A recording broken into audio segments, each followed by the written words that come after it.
Hey, what's up guys? This is Anthony from Anthony's Customs, and for this review we are looking at the Marvel Legends Red Hulk Wave Wolverine figure. Somebody asked that I review this guy and I realized I never did. At least I don't think I did without being a comparative review.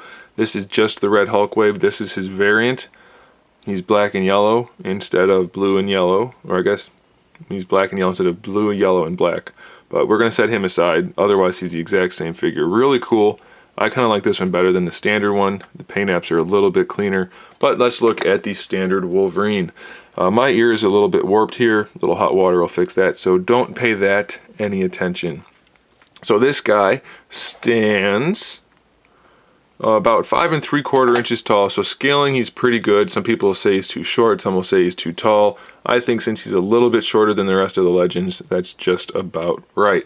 He's molded mostly in the yellow parts, so that's good. We don't have to worry about any of that horrible yellow paint that's so hard to use, except for the head and these butterfly joints. The butterfly joints are okay.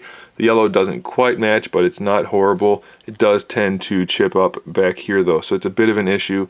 On the head, the yellow is okay. It matches fairly well. It's just the paint job isn't that great. We tend to get a lot of overspray and it just doesn't look that good. All of the skin tone parts are actually molded in that skin tone, so that's a good thing. I wish we would get that more often because you can't paint skin tones very well. As you can see here, there's a lot of black peeking through, which is kind of interesting because the painted skin tone is actually a better color than the molded one. This guy's kind of orangish, salmon colored, but being molded, we don't have any of the paint issues that we would have from painted skin tone. So if they just molded this in the right color, we'd have been good to go. The blue parts are painted for the gloves and, well, for the this part of the gloves and for this part of the gloves. Maybe not for the fingers. Hard to say about the fingers, but they match pretty well, so I'm guessing they're painted. These shoulder pads are molded in that color, it looks like. All of the black lines are painted, obviously. The red's painted, the blue's painted there, and then the boots are all painted.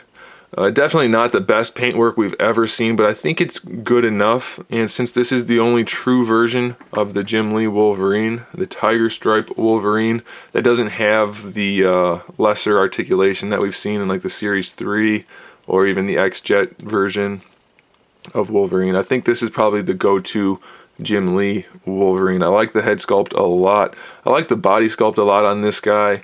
Really no complaints other than this shouldn't really be rubbing too much, and then the paintwork could be a little bit better. So let's look at the articulation. The head can look up really well, looks down really well, side to side, no problem.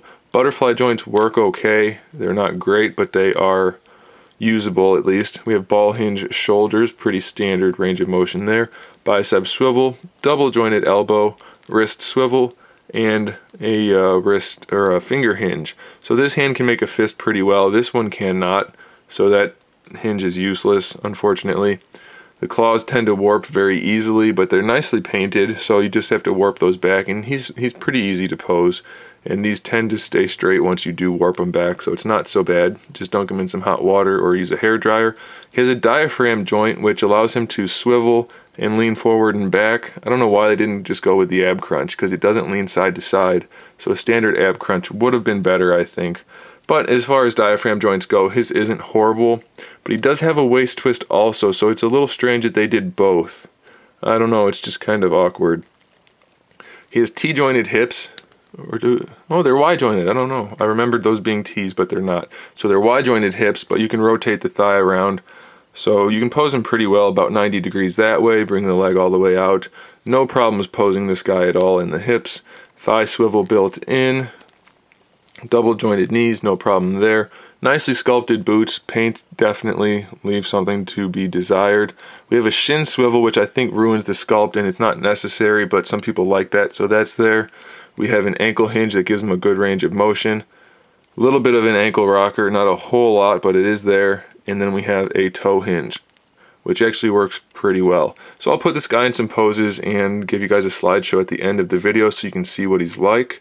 So there's that. I do recommend it if you're looking for the Tiger Stripe Wolverine. If you don't really care, I would say grab one of the newer Wolverines with the mask on, not the new one with the mask off. And they're actually fairly similar figures, so either one's going to be a safe bet. I didn't mention it, but he does have some horribly painted hair on his arms. I don't know anybody that has hair that grows like that. The lines are well done, but the location is just strange.